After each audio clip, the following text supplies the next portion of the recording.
happens if you don't have sex for a long time? There are no published studies which have actually proven that there are any side effects or anything which will happen to you if you don't have sex for a long time. But clinical experience, we often find patients who have not had sex for a long time and they complain of disturbed mood, irritability, headaches, lot of stress, urination problems due to congestion of the prostate, low mood, pains or aches in the body and the joints.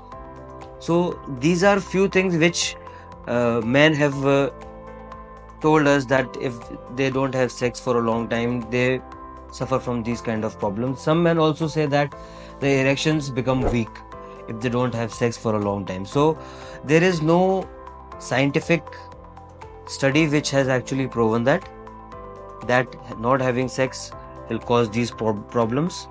But this subject has not been studied, this topic has not been studied, so we don't know exactly what actually happens when you don't have sex for a long time. But clinically speaking, some men do complain of these problems. Well, if this happens, then you can consult an andrologist and he can guide you with some lifestyle changes or with some medications to improve your sexual health.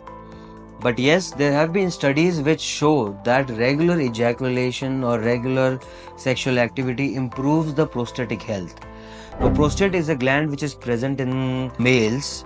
It's a walnut-shaped gland. It's a small gland which is present below the urinary bladder and through which the ejaculatory ducts, the ducts which carry the semen, they pass, and also the urethra, the pipe which carries the urine.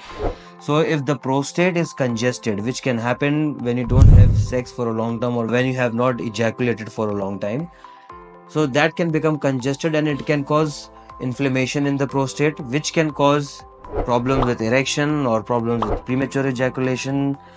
So that's why we recommend men to have regular sexual activity. Either it could be intercourse or it could be ejaculation. So that keeps prostate gland healthy. Other than that, if you have problems like low mood, depression, or sadness, irritability, pain and aches in the joints and body, then there might be some other problems, like there might be some vitamin deficiency or there might be actual underlying depression or anxiety. So you must consult your doctor and get the solution for that. Thank you.